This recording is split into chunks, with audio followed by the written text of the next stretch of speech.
Hi, this is Kimberly. Please enjoy our podcast, but remember our doctors are only here to educate, not diagnose. If you have any questions or need any further information, please email me. My email address is kim@mfwellness.org.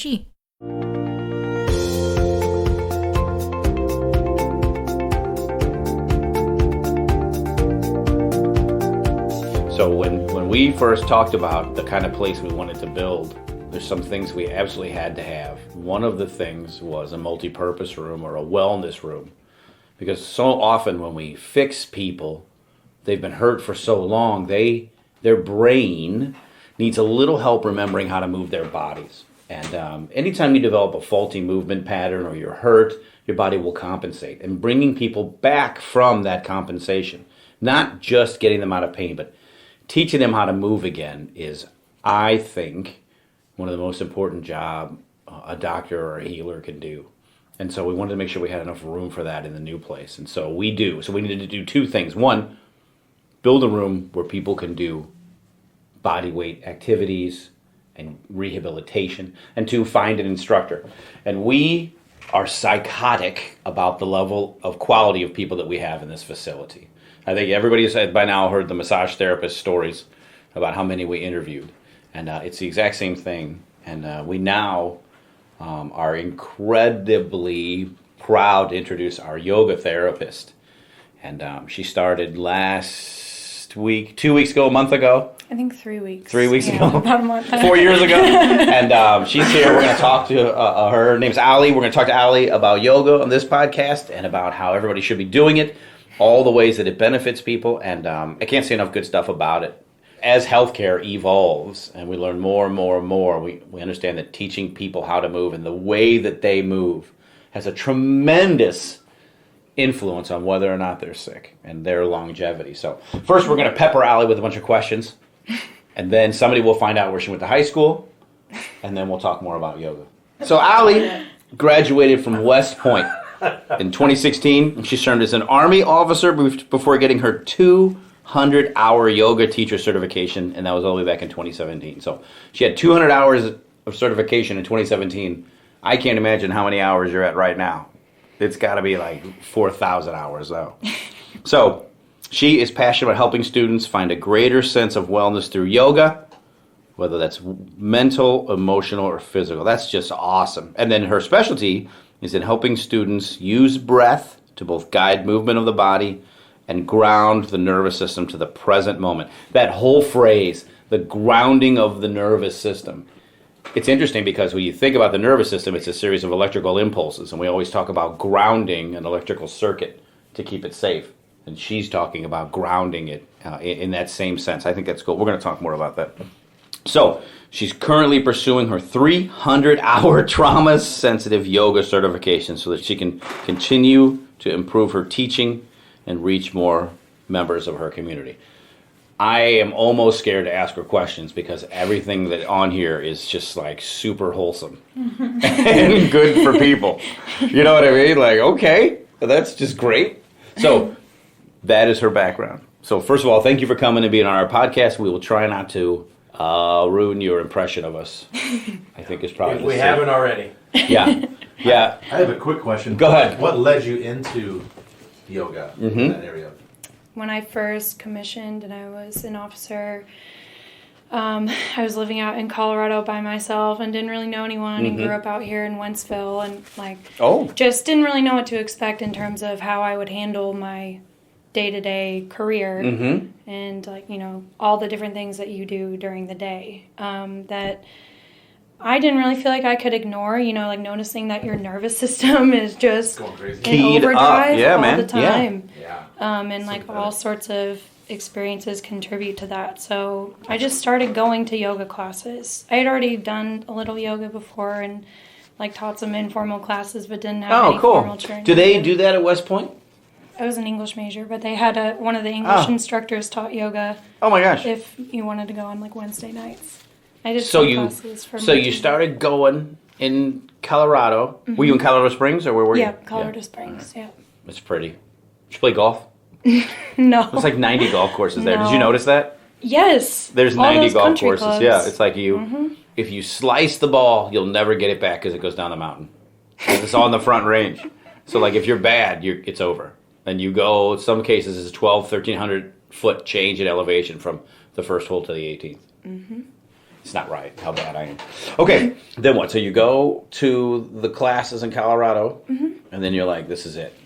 Yeah, it just made me be able to notice what was going on inside and like the pace of life. I think for a lot of people now is really fast, and there are a lot of demands on our external perception of the world. So I think that probably comes at the cost of noticing what's going on inside and what our nervous system's actually telling us. So I didn't know those things then, but it just made me feel really nice. How did you learn that? We spend a ton of time educating our patients here, you know, and it seems like you talk about diet, talk about water, like at least people have a concept of that, even if it's wrong.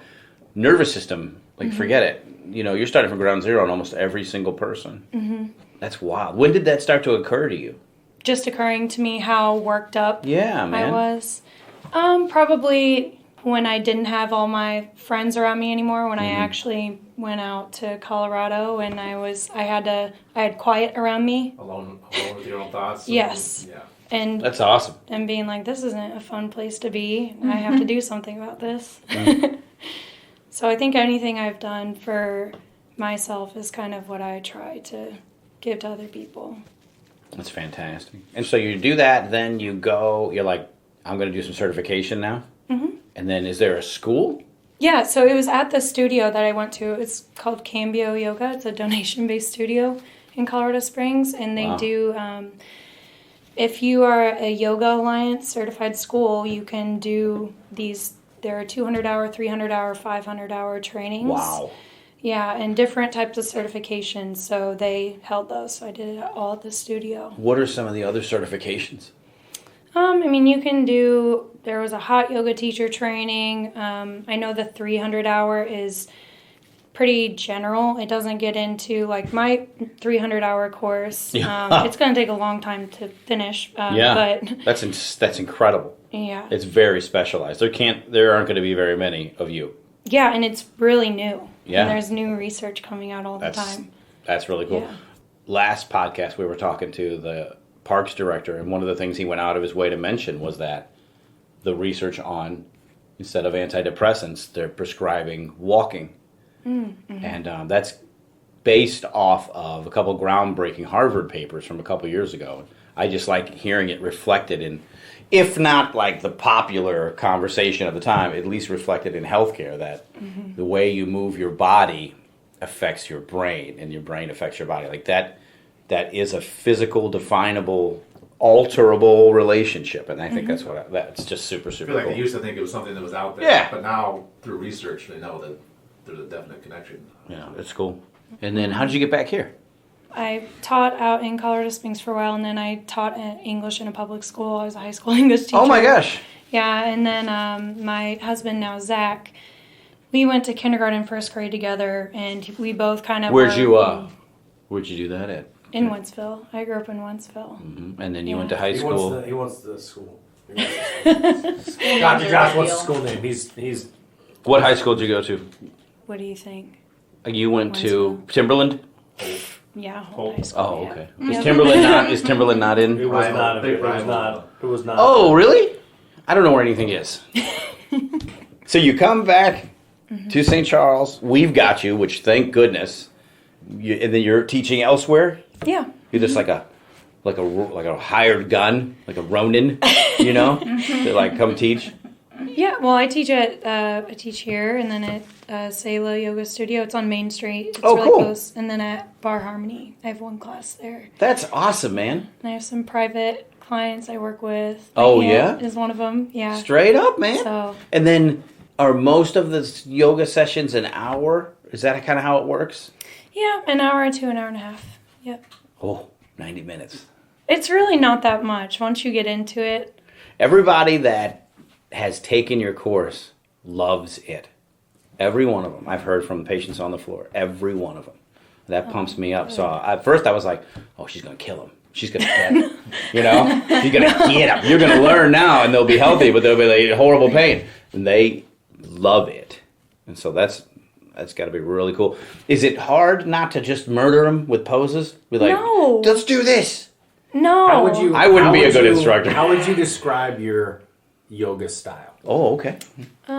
Gentle. Mm-hmm. And I guess trying to empower my students instead of how well can you follow my instructions. I think I see the difference. Yeah. Between me and you. Oh my gosh. I think I understand why people like you so much. I think too. There's like these yoga videos out there. Oh, that yeah. are like mega intense, and people get that in their mind that that's how it's going to be, and that's not necessarily. As chiropractors, we are really sensitive to how stuff can get misportrayed in the media. It doesn't help that these weirdos are out there just blowing people up on their back cracking channels, but like, yeah, man. But same thing for yoga. Like you can really get the wrong idea. Yeah, it's definitely very like fitness centered in some places. So, I mean, I don't really know how much of yoga that is. You know, the fitness style. There's something you can get out of it, but the physical practice of yoga is just one part of it. Can you kind of go into detail the difference between belly breathing and chest breathing while you're doing yoga? Some people don't know how to do any belly breathing whatsoever. You ask them to take a deep breath in, and it's always through the chest. So there are a couple tools that you can pull out of the bag. One of them, I like to give students things to visualize. So there's the wave method, where you imagine your breath is like a wave. So you breathe into your chest first, and then it fills up your belly and moves down the body, and then your belly exhales first and then goes up to your chest and out. That's one thing. But if they've never done it before and have no awareness, that might not be very helpful. Right.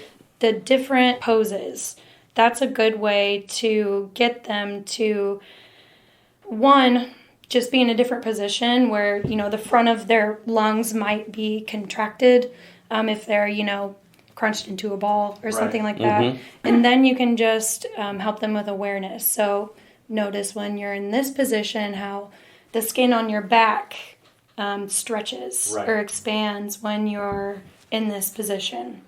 And just notice, you know, not good or bad. I'm not really hard on people. I don't try to tell them they're like good or bad. Like chest breathing's all bad. Or yeah, right. But it's just that extra tool that you're giving them so they can. I think that's exchange cool. rates better. Yeah, that's cool that you do that. Like that physical. Notice this. Like that placement. We use that sometimes with young people when babies, young children, even middle schoolers, when they're hysterical, the changing of place, the changing of their physical place, and calling their attention to details activates specific reticular parts of the brain. It completely changes their attitude and helps ground them to the moment. Like, notice this. That phrase, I think, if everybody got in the habit of saying and doing that, there'd be significantly less unpleasantness when it comes to conflicts and conflict resolution. That's really cool that you talk about that.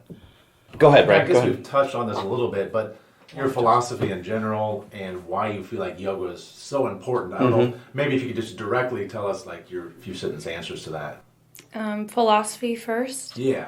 Yoga philosophy, there are 8 limbs of yoga. And asana, that means seat, that's one of the practices. So that's the physical practice of yoga. And that's really only a tool to help people be able to meditate. So to focus the body and almost like distract the body. That's not always accurate, but use the body in a focused, disciplined way in order to help you be able to meditate and concentrate. So the physical practice is really just a means to more happiness. That's the whole point of yoga, is enduring happiness and more freedom from suffering. The first 2 limbs of yoga, it's the Yamas and the Niyamas. So the Yamas are how you might conduct yourself in the external world in order to bring about more happiness and peace and lack of suffering. And then the Niyamas are ways that you can look internally and just observe yourself and maybe use those tools. So in terms of philosophy, I usually just start with the first Yamas, there's ahimsa, and that just means non-injury, translated. So I feel like I just rely on that in most of my classes because people, when you're not grounded in your internal experience, it's hard to notice when you might be injuring yourself. Or, even when your teacher's like, stay here for a little longer, you can do it. You might be hurting yourself, and being able to notice your boundaries. And when I get out of this range of motion, something's telling me not to go there. So it starts with yourself, non-injury, and then to others. So it's actually the first, the Hippocratic Oath in Latin is primer nocere, which is first do no harm. That's really cool. Mm-hmm. Yeah, I tell people they're getting better at yoga when they get sweeter. It's not their ability to do a pose. Good. How nice you are. Individual. That is really cool, man. We're going to have to do a I part. know a lot of people who need yoga. Yeah, we're going to have to check them out. Like a 90-person class. Gosh. We'll be in the wellness room, and then she'll be in here. She'll get have that whole thing full of people. We'll be over the quarter. Can you talk a little bit about what you're doing with us here? Well, I just started the group classes on Wednesday night at 6:30. So right now I feel like I'm just kind of getting a feel for everyone and what the different ability levels are and where everyone's comfortable and trying to go from there. Okay. So I don't want to go in there and kill them. Right. With all these really challenging physical poses, when that's not really the goal, is to get into a pretzel shape. Right. So yeah, I want people to just come and maybe leave a little more at ease. There's ease and disease. I want them, girl, now you're talking. Now you're talking. That concept of, whether or not they're expressing a symptom has nothing to do with how healthy they are. And man, that is a really cool thing to hear you say. The pursuit of health, it just starts with the stuff that we do. And that's why your practice is so important to go with ours. And teaching them how to be healthy, how to take something out of here into the world that they can do on their own, and then come back for instruction. That's just badass, man. It really is. And hopefully they get better at it over time. Yeah. Oh, learning for themselves. Right.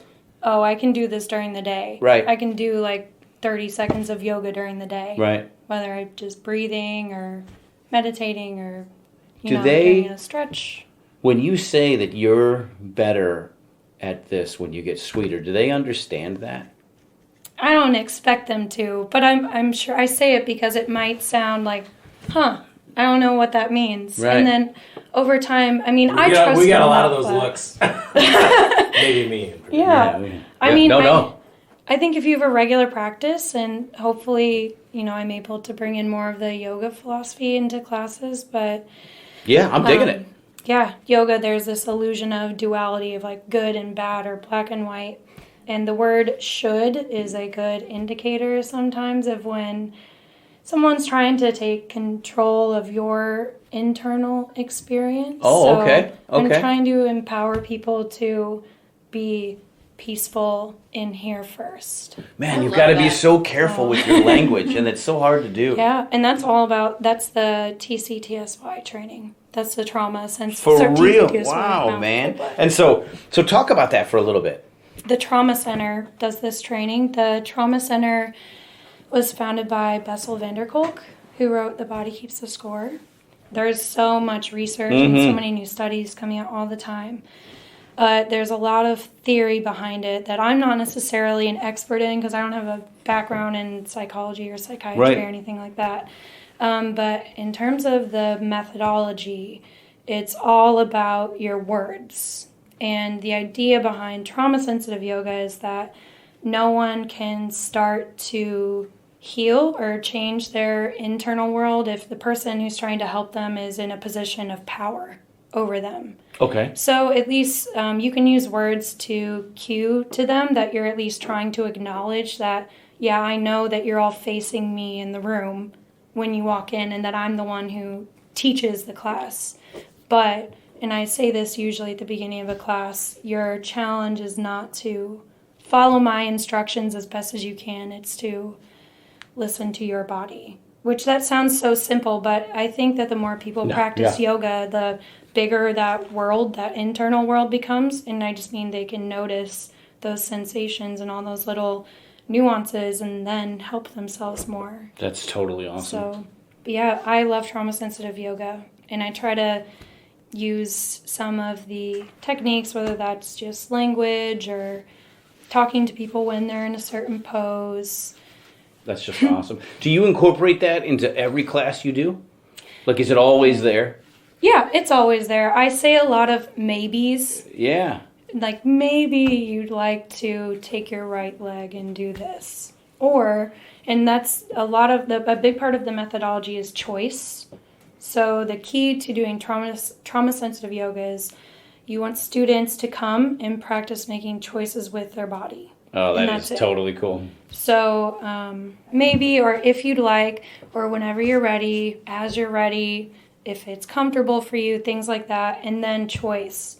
So in any pose, you want to give at least 2 choices. So, and that works for different ability levels too, because we think if people have less ability, whatever that means, that's worse. If you can't get deeper into this range of motion, that you're worse, but that has nothing to do with it. We've had that as a concern of some of our patients we've talked about. They're like, well, my flexibility's bad, or I have this injury, and it's getting them to understand that, hey, this is probably going to benefit you more than others, possibly. Everybody can benefit from it, but you might be the prime person to try it out. I think that's true, and just starting where you are is important. I think the key to someone who's afraid of that, I don't look like this when I do yoga, or people are going to look at me and think that I don't look like her, or I think whatever. Competition too is such a big thing, and trying to get that out of their mind just for that time period. And that's a lot to do in 60 minutes, because people come in, especially in an evening class, with their whole day on their backs. Yeah, you got to pull them out of it. Yeah. You got to pull them out of it. Yeah. I like that, meeting them where they are, that you do. That's wonderful. So we've had a few people just mention, I can't do that because I can't sit on the ground for that long, or I'd rather just try to stand. Yeah. That's something that can be done, right? If they wanted to do your class, but stand instead of sitting on the ground? Yeah. And usually if I notice a student is uncomfortable and, sitting or lying down on the back, I know that can be hard on some people's lower backs. I could tell them, you can bend the knees if you're on your back to help keep your back comfortable, but also you can do anything standing. And the poses in yoga are not poses because of how they look. The poses are a sensation. So you're in a certain pose based on the sensation that you're having. So you can do, I mean, you can, there's pigeon pose. You can This do... is the least in control of a conversation I've been in. Probably outside of my home. And yet here we are controlling the conversation. It's outside of my home. I know. I can't help this spot. I can't help myself. I can't help myself. Man, that's wonderful. I think you already alluded to this, but we're offering through you classes on Wednesdays. I think we're going to offer morning as well. So morning.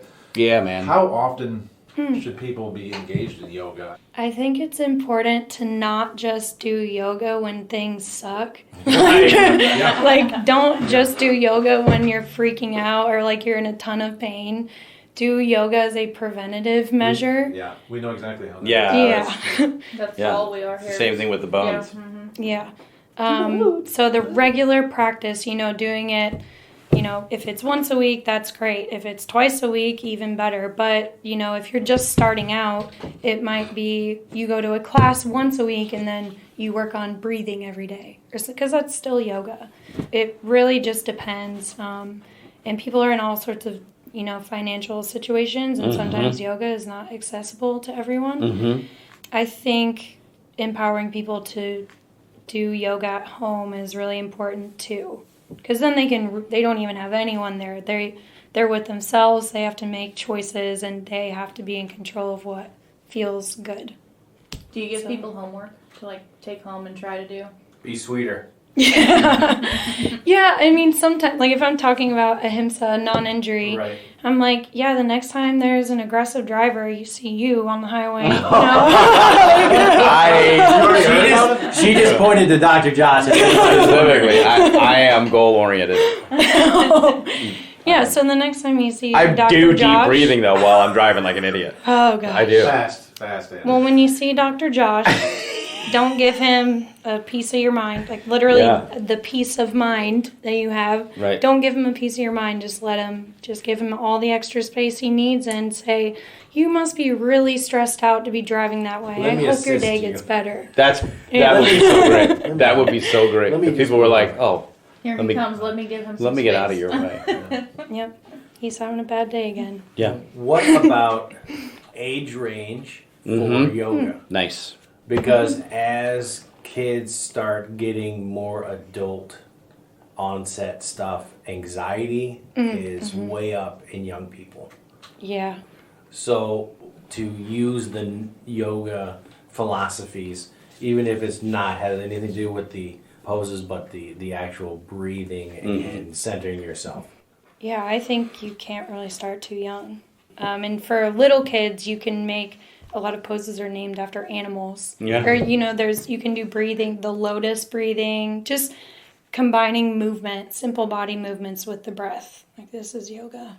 So, but yeah, I think that yoga offers really important tools to people, no matter what their age is. So I don't think there's any age range that could not get something out of yoga. Especially as a way of getting these kids to be part of something physical, like they didn't have to where they were part of something physical and now they're online. Yeah. They've always been online. They've never known life without it. Yeah. And that's a very disconcerting feeling for young people. What's real, what's not? What am I going to get in trouble for and what am I not? What am I responsible for? Because they start the pandemic. Most teachers were like, we're just going to be here till you have something to regulate your life by. It's like the sun, and they didn't even grade a lot of things. Like whether your kid attends or not, you're going to pass. Man, that's really coming back to haunt a lot of young people now. Really, really bad. Yeah. So the mental. Yeah, absolutely. Mental side, Yeah. This practice of putting humans back into their bodies, it's just fantastic. It's fantastic. I love it. We just talked about the online. I know during the pandemic, you probably had to do some online classes. What's the benefit of doing this in person, coming to a class? Good question. To, like you said, doing it at home is great, but as far as doing a class with an instructor, what's the benefits of being in person as opposed to online or video? I mean, you can get something out of both. There have been periods of time where I've not gone to any classes, and I'm like, I just need to be alone and do this for months. So one isn't necessarily better than the other or worse, but I think that going in person, in terms of sound, being able to actually feel the vibrations of a voice or music, some people use crystal bowls and all, healing frequencies. I don't know all that much about that, but I know that is something that's way different virtually versus in person, because I don't have this super high quality sound system. I can, It's just that concept of ritual, those physical cues that we use to place ourselves. Yeah. That's what I like so much about that room. We can do so much to it. Yeah. To make it unique to their experience. I think that's when people show up more and more, they'll be able to ground in quicker that this is the space where I breathe and I don't worry about anything. Yeah, and the fact that you can actually give them advice while they're there. Like if they were at home, you wouldn't be able to. Yeah. There might be more questions like, am I doing this right? I can't do that. Let me check. And for some people that sense of community, they have to have it, and it's incredibly beneficial to them. That's I think, we go with eight people per class. It's just wonderful. I'm really excited about it. All right, cool. So we have the evening class on Wednesdays. At 6:30. We're starting a Wednesday morning class from 7 to 8. Okay. And that's what we have right now. And then if they want to call the office. Marissa will get them set up, or they contact you. Yeah, well, one of us at the office will get them set up. So it's either Michelle. Marissa at mfwellness.org or Kim. We have to do that because people will put .com. And mfwellness.com is not a place you want to go. Unless you want a treadmill from China. Yeah. Okay. Who else has questions for our new best friend, Allie?